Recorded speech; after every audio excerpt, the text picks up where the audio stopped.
LinkedIn News. When in your life did you start to accept a part of yourself that for a long time you had tried to avoid or tried to pretend didn't exist?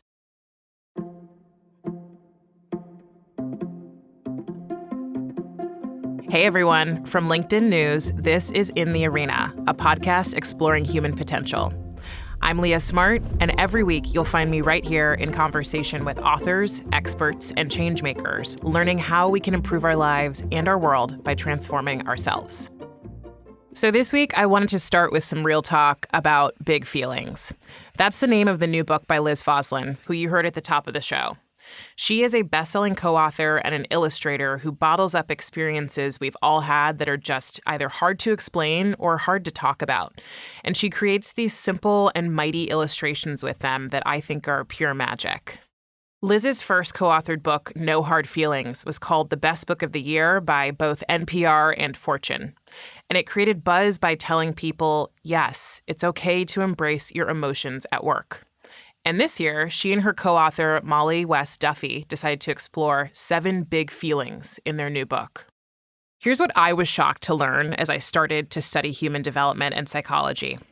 Your feelings that you choose not to express, they don't just disappear. They get stored away in your mind and in your body. So not blowing up with your partner this morning over the dishes could mean that you're crying in the afternoon when the barista messes up your coffee order. Liz says we've got to look at these emotions so we can actually work through them.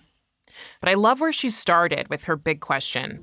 When in your life did you start to accept a part of yourself that for a long time you had tried to avoid or pretend didn't exist?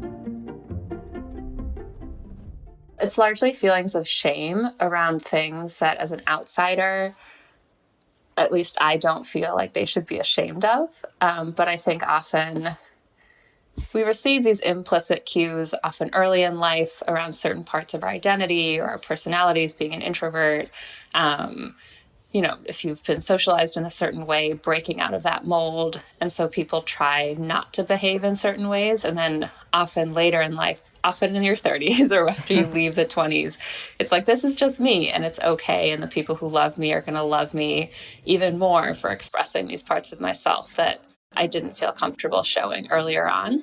So it's mostly just been, just all these things that we beat ourselves up for that, again, it's like, that seems very normal and that's a part of you that's incredible. And if you really embrace it, you can actually probably be more successful in life and happier and more fulfilled.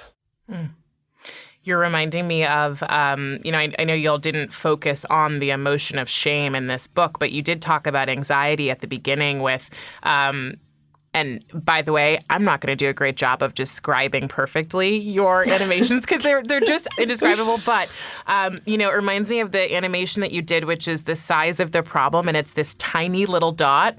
And then my anxiety about the problem, which is this huge, giant, messy ball. And I think that sort of describes, too, what happens in shame, which is like the shame itself, when expressed, is actually okay. But our anxiety and our buildup around the shame is what makes it so hard to share the truth of some of our stories. Yeah, absolutely. And I think that kind of goes for all kinds of big emotions that are difficult or that we often hear described of as negative or bad. Is we feel it, and then instead of working through it, we feel bad because we felt it, and then it only gets worse from there. Oh, yeah, it's like a snowball. And that's how you all kick off the book, which is in order to heal it, you have to admit that you feel it. Yeah. So it was interesting. We surveyed about 1,200 people all around the world and asked 2 main questions, which was 1, here are 7 big emotions. Have you ever heard of these described as negative or bad? And almost every single person said yes. And then we also asked, have you ever experienced any of these emotions? And every single person said yes. So simultaneously, they're extremely common. They're normal parts of life. And yet we're made to feel bad for feeling something that inevitably is just going to happen. And what happens when we admit that we're feeling those emotions that we, instead of feeling shame about them, we decide to share that we do feel them? Yeah, I think it takes a lot of the stigma away from them because, and I would say the caveat here is sharing them with someone you trust to respond in a way that's supportive, which is it's a big difference in terms of like who you want to open up to. But if it's someone that you know loves you and cares about you, I think, and also as we were interviewing people in the book, this is a common theme that came up where they said, I felt comfortable reaching out to the two of you and talking to you because you felt this too. And there's a lot of comfort in just understanding that these are extremely common emotions, that you're not the only one to ever feel them.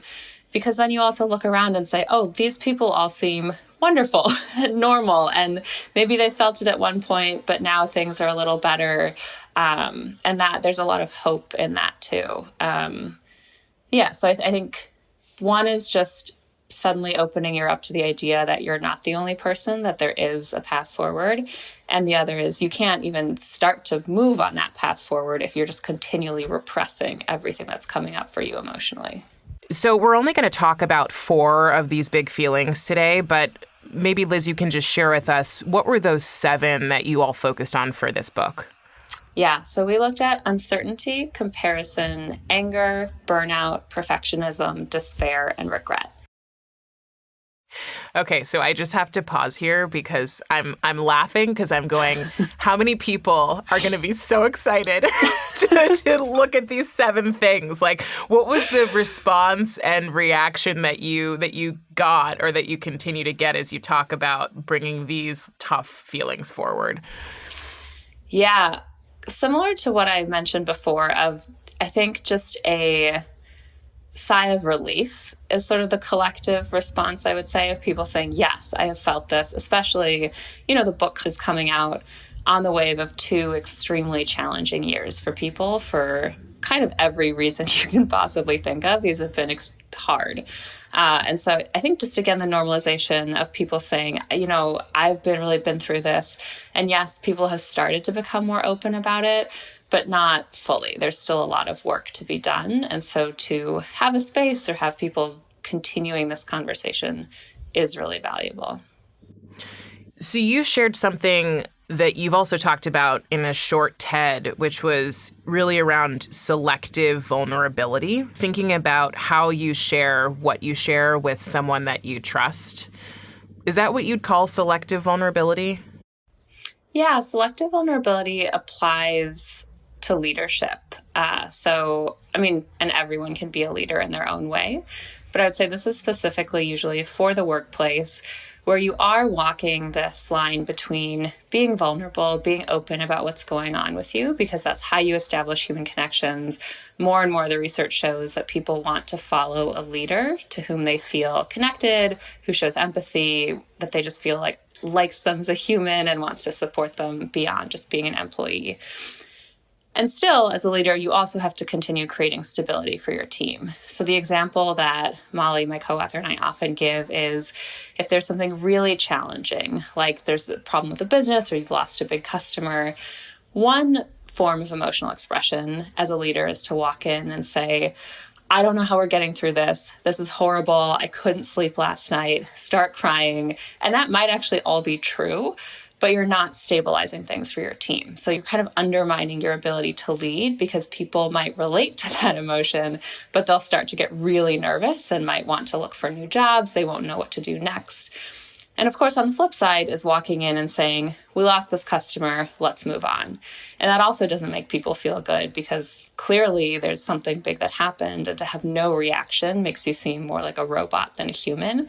So there's nothing relatable there. You're not acknowledging what people might be going through. And so selective vulnerability is walking the line between the two. So the way that we describe it is pairing a moment of honesty and openness with a path forward. So it's saying, this is really hard. I want to acknowledge that I'm feeling it. I'm sure all of you are. If you want to talk more, if you have questions, here's how you can ask. Here's a forum in which we'll discuss this further. Right now, I want to make sure this doesn't happen again. And so over the next month, here are the things I'm going to do, and here's what I need from you. And so what you're doing is you are establishing that human connection, making people feel it's okay if you're having a hard time, this is hard, but then also showing that you have it together enough, especially as a leader, to guide them through this challenging situation. And that's how you build trust and earn it, is again by opening up, but still making sure that people feel okay and feel like they know what's happening next. I love that really simple equation of being honest and also pairing it with a path forward, which makes it like it's sort of like a foolproof way to understand how you can show up, when you are entering a situation that's difficult. What I love that you also shared as an example is thinking about how our feelings can impact others. So, if I've had a bad day at work and I go home and maybe I'm a little more curt with a friend or with a partner or a family member, instead of doing that, or even if I do that, I can tee it up with, hey, you know what? I had a really bad day at work today. If I'm acting a little bit strange, it's not about you. I love that because it allows us to, again, kind of be human, right? But also show them, going forward, this has nothing to do with you. Yeah, it's also, this has been the number one thing that has helped my relationship with my partner. So again, as I said, I used to be fairly emotionally repressed, would just try to always act like nothing was wrong, and essentially was doing a horrible job of it. And so I would have a bad day at work and come home, and he would notice right away that something was off. And because I refused to talk about it, I would just say, everything's fine, don't worry about it. He would sometimes think that he had done something wrong and then start to get anxious about it. And then we would get into these weird circular non-fight fights. Now what I'll do is I'll come home and say, it was a really long day. I'm having a hard time in this moment. And then he can show up for me better by saying, why don't you take 30 minutes? Why don't you go to the gym? Why don't we just have some alone time? And then you can come to me when you feel better, or if you want to make dinner or something. So I think it's exactly what you said. It's flagging for other people what's going on so that they don't think it's something they did. But then by sharing too, you also give them the chance to support you in a much better way. Yeah. I definitely was someone who was also emotionally suppressed before I even had an emotional literacy, and became more of a, Mark Brackett, who wrote Permission to Feel, calls it an emotion scientist versus an emotion judge, which I love. So becoming that emotion scientist is like, what's going on for me? But I used to make up that if I told people what I was going through, I was burdening them. And so it sounds like you had a similar experience, and I'd imagine a lot of us do, particularly women, of saying, I'm supposed to be happy, and, if I'm not, then that's my stuff to deal with, not anyone else's. Yeah, absolutely. And this is something we talk about in the new book in the perfectionism chapter, which for me was also tied up in this feeling of, I need to be perfect, to be loved, to be a good employee. And part of being perfect is just always being cool and calm and collected and having it together, being the woman who can do it all and never has a hair out of place. And then, what you realize as you grow up is, one, that's completely unrealistic. No one is achieving that. And two, it actually makes you less able to have close relationships with your coworkers, with your friends, with your family, because it's not relatable. And clearly we all are going to have bad days. And if you're open about it, that's actually the moments when you connect with others, when you hear about their bad days, and that's what forms like deeper bonds that then enable you to work together better, to have a better relationship, all of those things. Do you ever feel like because you do this work that you have to perfectly model this work too? Yeah, I think so. My dad actually does this a lot, where I will be going through an emotion or talking about something, and he will say, well, I remember in this chapter, you write XYZ, so why don't you just do that? So I also, all of this is a process, and this is kind of a lifelong learning journey. And so I hope that it helps people feel better to know that even the people, Mollie as well, who wrote these books, it's not perfect. There are many days when I'm like, I'm just stuck in this feeling and I can't get out of it. And it's still hard for me to talk to people about it, even though I know all the research and have given other people advice on it. It's always a little easier said than done. Yeah. Yeah. It's sort of like all of us are just committing to this work, but it doesn't mean that we have perfected it. It just means we're committed to doing and sharing. And I think sometimes what I love about what you do and what you share through your art and, through the book is that, this is a process and we're going to do it imperfectly. And it's okay to do it imperfectly as long as you're committed to kind of the journey and to the process. And that there is a stark difference, I think, between, people who research this kind of work and know it all versus people who do it. And there's like I noticed that, in this space of, the knowledge is one thing, the actual living through it and being open to the process and the painful parts of it is another piece too. Yeah, totally. It reminds me, one of the big frustrations I had, and this was, I would say, about 6 to 7 years ago, and I think this has improved a lot, was people had this really wonderful directional advice, especially experts and executives, where they would say, I want everyone to be vulnerable. I want them to bring their best self to work. And then my question was always, okay, Tuesday morning, it's 9 a.m. I'm in a meeting. I'm not the manager. I just started on this team. I don't know anyone. What the heck does it mean to be vulnerable? Like, I'm not going to just immediately spill my guts to the group. So how do I show up authentically? And doesn't it depend on how they're treating me and the norms of the group and what the manager says? There's like a quote unquote newer concept in the academic literature called emotional cultures. And so there's company culture, which is like verbal, and it's be innovative, be customer focused.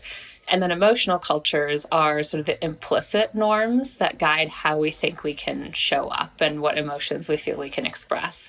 And so even within a single organization, there can be tons of emotional cultures. You have one with your boss, you have one with your team, you have one with your closest colleague. That's a lot of the work that Mollie and I try to do, is to address those nuances and also acknowledge that, yes, it is very dependent on the environment. That dictates a lot of who we feel we can be and what we're allowed to express as well. Mm-hmm. Yeah, it feels like trust underpins a lot of this. And it's okay for it to actually build over time. That's what trust does.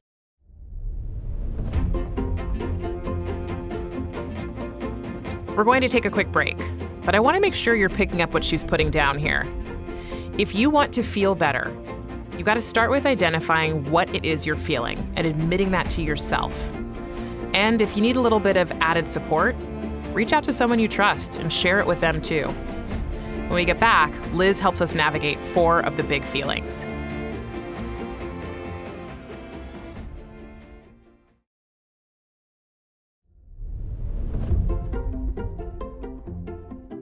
We're back with illustrator and author Liz Fosslien. Her book, Big Feelings, co-authored with Mollie West Duffy, focuses in on 7 big emotions.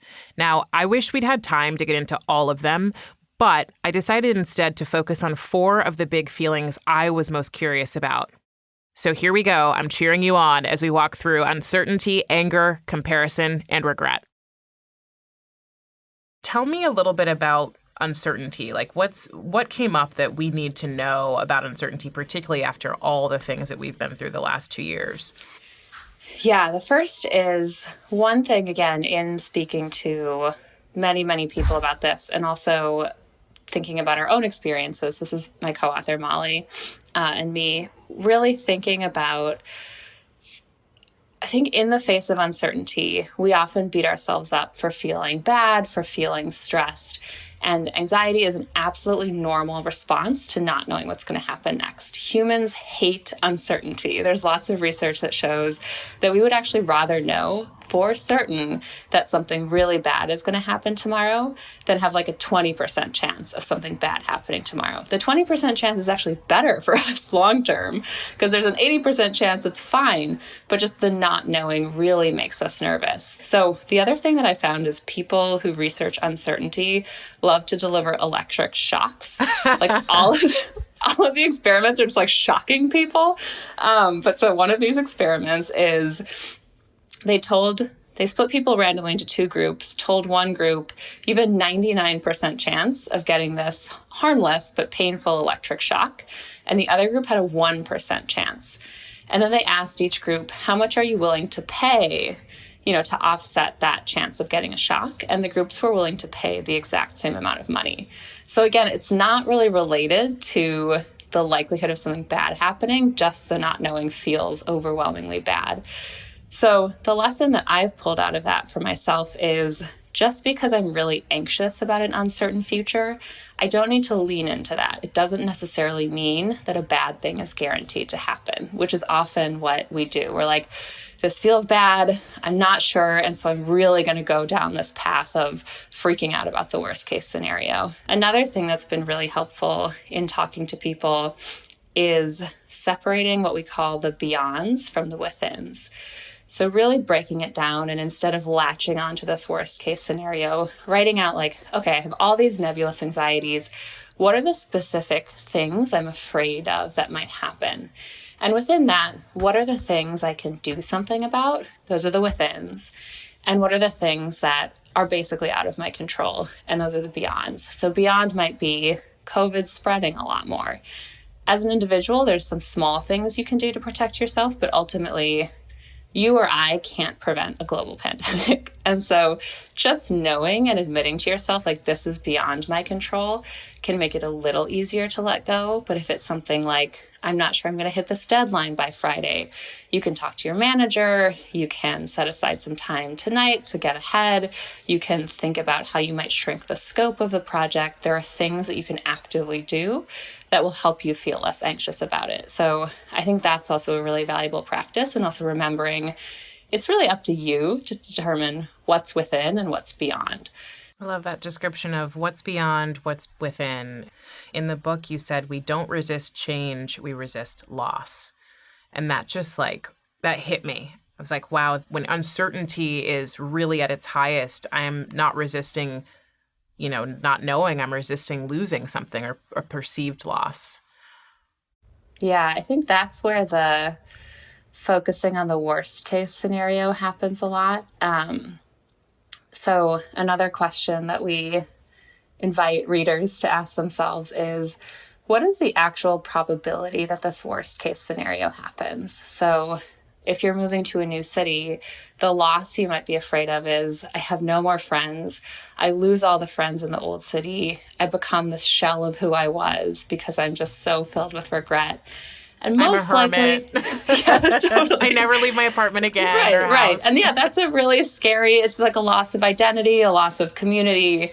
But most likely that's not what's going to happen. You might have a couple weeks where that feels true, but then, most likely you still will be friends with the people back home, that kind of thing. And then a mindset shift that I have repeated to myself daily at times is, instead of saying, I can't do this, I moved to a new city, this is too much, just reframing it and saying, I'm a person learning to live in a new city. And that really puts you in this mindset of like, I'm going to try something new. It doesn't have to be perfect day one. It's not going to be perfect. This is a journey that I'm on, and I'm just going to see where it takes me. Yeah, there's so much permission in that, and being a person who's learning versus a person who either gets it wrong or gets it right. And I keep seeing this coming up in my own readings, and, just kind of what's going on in the world now is just recognizing how often we're stuck in these dualities. If it was either yes or no, I either did it well or I did it terribly, versus the complexity of like, yes, I moved to a new city. Yes, it's true that I'm leaving people behind, and I'm about to create a life that I want to create. And I'm going to be in this little space of feeling really weird for a while. It seems like it's really hard for us as humans to hold the complexity of all the different things that are happening at once. Yeah, we want everything to be in its place right now. And that's just not how life works. Yeah. Let's talk about comparison. I thought this one was really meaningful, and especially, you see people talking about their time during COVID, and I've been seeing a lot of the posts and shares that are coming up that are like, no, I did not, learn how to sew, change my whole life, and like read 40 books during COVID, but I did, get out of bed, and I did make sure my kids continue to go to school and we're learning, et cetera, which is just pointing to the fact that I think comparison continues to be and will continue to be, especially as we move to a different place in relation to COVID as a country and as a world, that we need to start checking. Yeah, absolutely. And social media obviously is a huge driver of this too. And it's just important to remember, whether it's on social media, but also just in conversations, especially with acquaintances or people we don't know that well, that you're only hearing about someone's highlight reel. So even if someone says, yeah, in the last 6 months, I read 40 books, that might be true, but they're probably not going to tell you that I also cried myself to sleep every single night, which sort of puts it into perspective. Nobody's life is glamorous all the time. And I think often, again, they're just going to spin it to show the very best version, and that can make you feel really alone. So that's where it's nice to, again, be more open. And then often, especially around the right people, you'll find that in return. And it's just comforting to say, like, me too. I cried myself to sleep last night too. My example of this is I got a gift certificate to a store for the holidays last year.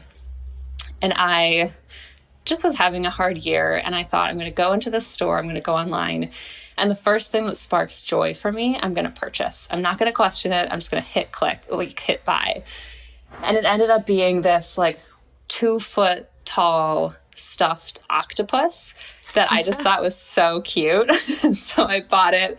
And then I didn't tell anyone because I was like, this is embarrassing. I'm like a grown woman with a stuffed octopus sitting in my living room. And then I finally told a friend and she was like, I actually pulled out my childhood teddy bear. I don't know what it is, but it was just very comforting this year.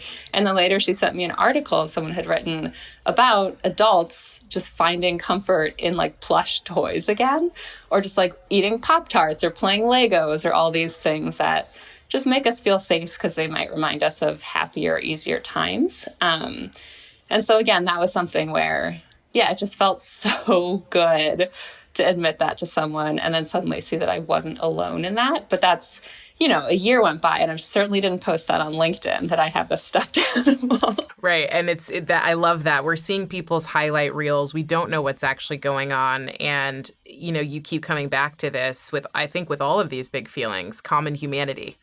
Like us being able to go to someone and say, here's what's going on for me. And they can say, me too. Or at least they understand having been there if they aren't experiencing it now. Yeah. The other thing that came up as we were researching for the comparison chapter that I just found really fascinating was this newer phenomenon of becoming obsessed with your own highlight reel, where if you're never sharing anything hard with other people, especially let's say on social media, if you go back and look at it a year later, you might start to think, oh my gosh, last year I was so much happier than I am now. And then that gives you a warped perception of yourself as well. And this is something that a couple people mentioned too, where they were saying they were using filters on their photos and then would look back at it a year later and be like, I looked so much better last year. When in truth, it was like, no, you didn't. You just were using this filter obsessively. So I think it's another point towards just being a little more honest, being more open, so that you don't actually end up hindering yourself by making your life appear rosier, and then you kind of forget what was actually going on for you. Right. So it's like you're comparing yourself to yourself, but it wasn't even yourself, and then increasing it was like nostalgia. The rosiest version of you. Yeah. It's the not real version. That's going to be like a new line of therapy. It's kind of scary. Yeah. I want to hear about anger because this is an emotion that, in my experience, has been one we typically don't like to talk about. So I loved that you all picked this one, and I wanted to make sure I picked this one so we can talk a little bit more about it, and then also its uses. You found that it's actually a useful experience and emotion.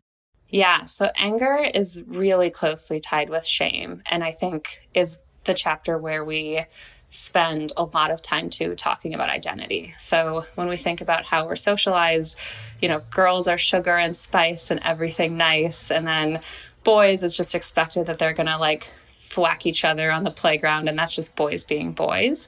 And that already teaches girls that anger is ugly and unfeminine. And then as we grow up too, there's a lot that's been written around like racial stereotypes that a lot of Black people we spoke with are like, I'm just really afraid of being seen as an angry Black person, women especially. Asians have told us like, I'm not allowed to express anger because people just don't see that in the Asian community and they just assume that we don't feel that. So there's a lot of complexity too around, I would say like what society expects from us in terms of anger expression.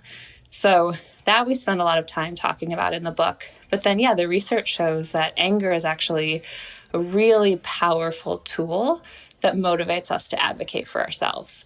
And I have absolutely experienced this where, something was happening that seemed like a minor infraction at work, or I felt excluded, but I wasn't totally sure what to do. And then something happened that was just like, okay, this is clearly beyond the bounds of okay. And I just felt this rage.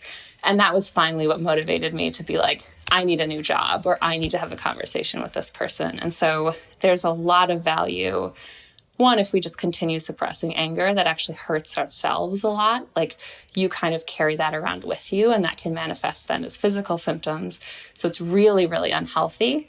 But then learning how to challenge it can spark all kinds of good things. Again, if you're doing it in a way that serves you and kind of doesn't unnecessarily hurt the people around you. So the Army, for example, Marines are taught to channel anger to motivate them to fight in battle or to stand up for other people. At Pixar, there was a story of someone, an executive, who would actually try to find animators who had worked on movies that were really frustrated by how the movie turned out.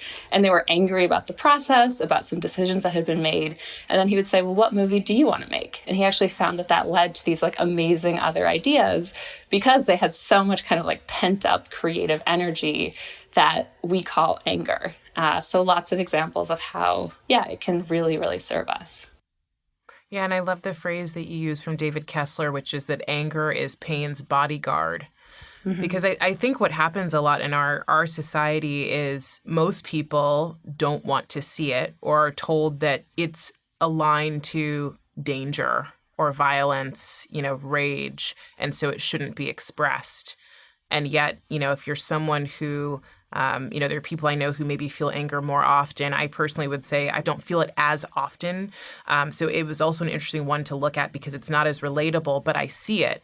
And I know from my conditioning and what I've been told that it's not okay. So I think there's this interesting, relationship in our culture with anger. It's need to be expressed, and then how you do it in a way that is thoughtful and intentional. Mm-hmm. Yeah, especially when we receive this message over and over again that anger is bad, that it's unsafe, both in ourselves and in other people. It makes us lose control, lose our temper, that kind of thing. The research shows that also often then later in life, when we should feel anger, we actually beat ourselves up. So even if something has happened where it's completely justified that you should be outraged by what just happened, a lot of people who, again, have been conditioned not to express anger actually don't feel it. And they say, well, maybe I did something wrong. And they start to veer more towards sadness or depression as opposed to anger. And again, that's harmful because then you sort of stay in these situations or don't address something that should be addressed because you're just not allowing yourself to feel, again, that sort of justified outrage because something has been violated that's important to you. So how do we hold this? What did you find is the best way to hold and work with anger so it's productive? Yeah, the first is, and this is a common refrain through the book, is just to allow yourself to feel anger. And sometimes, especially, we talked to one person who spoke a lot about how they just didn't feel anger for many years. And he said then finally what was helpful is describing some of the situations he was in to his close friend. And she became really angry on his behalf and was like, what do you mean? This is not your fault. You should be outraged. And that kind of gave him permission to say oh, why am I not feeling this? And then he started to be like, okay, this is a problem. And so it's sort of for him, it took a while to even get to a place where he was allowing himself to feel anger. And so the first thing is just making it okay, giving yourself permission, saying, as anger is pain's bodyguard, and this is probably just a signal that something has been violated that I care about. The second is really to explore that feeling. So usually if there's a single event that makes us blow up or that we feel really upset about, it's usually not that single event that is the only thing that is causing our anger. It's the culmination of a million little infractions or 10 times that someone made us feel slightly bad, and then there's the 11th time, and that's it. So I think it's acknowledging the feeling, stepping back, taking a view of the whole situation. There's also instances where, if I haven't slept well, I get really angry at people. And there it's useful for me to just step back and be like, I haven't slept well. And so this is probably not a big deal, but I'm just feeling this really strong reaction. And so I just need to go to bed. That's also a situation. And then finally asking yourself, what can I do to get to a better place? Like, where do I want to be? What was the violation that occurred? And then again, it's a little bit like what is within my control and what is beyond, and how can I act on that? So in some situations, unfortunately, it will be, this is sort of just a structural problem that I don't know if I can fight against, and I just need to go to a different place or be in a different environment. And in other cases, it's, I can try to have a conversation with this person, but I should do it at a time when I can talk about my emotions without getting overly emotional, so that we can see if there's a productive path forward. But I think it's really about asking yourself, what do I need to feel better? And how can I get there? And is there something I can do with that person? And if not, maybe I just need to completely try something else. So it's just, all of this comes back to like self-awareness and reflection with a lot of these emotions is what it sounds like. Yeah, absolutely. And then figuring out, again, kind of what is the next best step that I can take that serves me and gets me to a better place. So the last one I would love to hear from you about, Liz, is regret. And I was finding myself thinking, where does regret fit into the last couple years?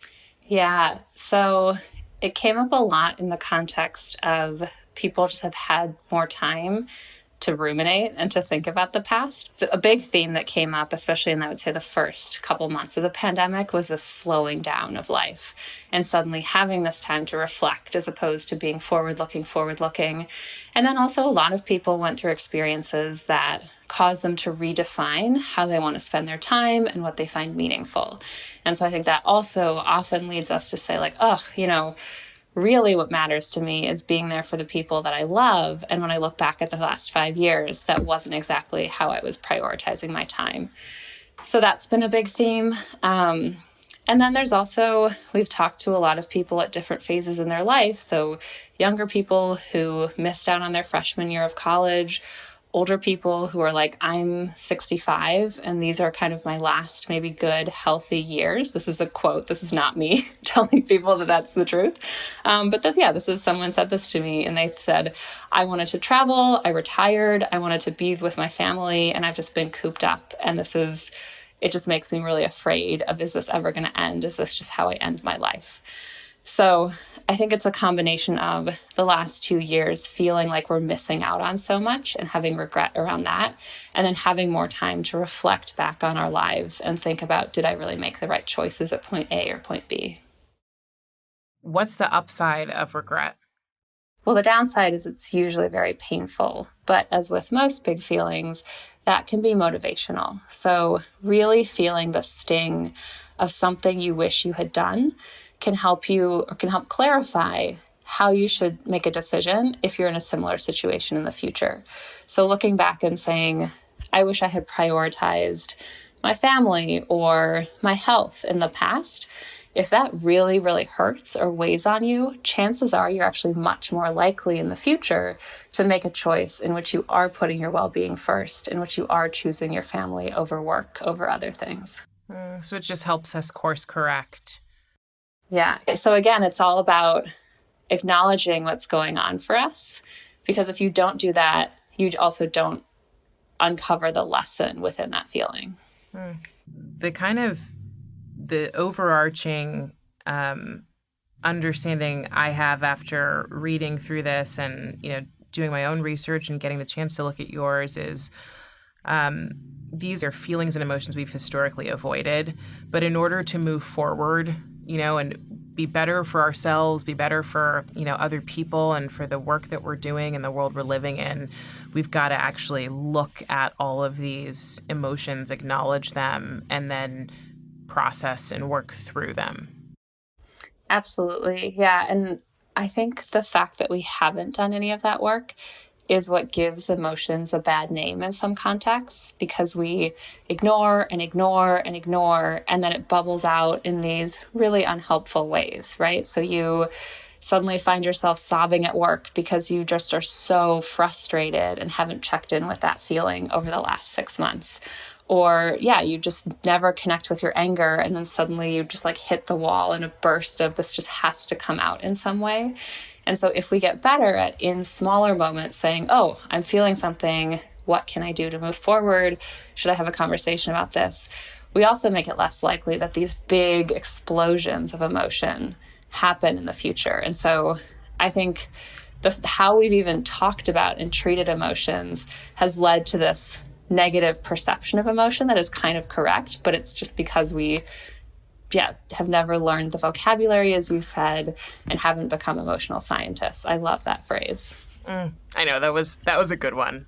I was like, that's one of those ones you read, you're like, I'm never going to forget this. Yeah. So Liz, I'd love for you to complete these 3 in the arena statements for me.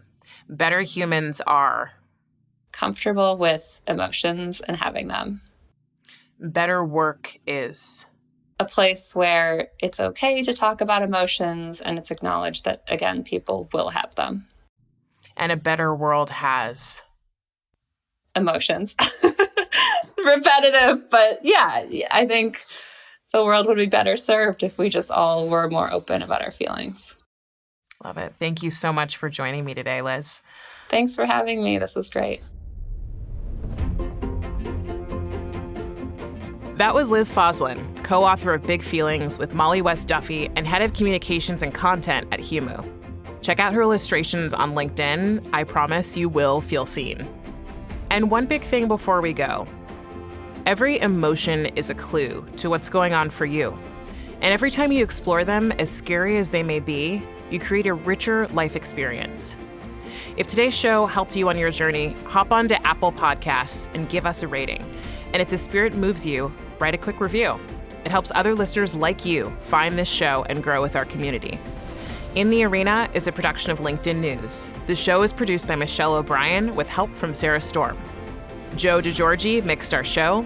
Florencia Iriando is head of original audio and video. Dave Pond is our technical director. Jenny Choi is our production manager. Dan Roth is the editor-in-chief of LinkedIn. And I'm Leah Smart. Thank you so much for coming on the journey with me, and I will see you next week.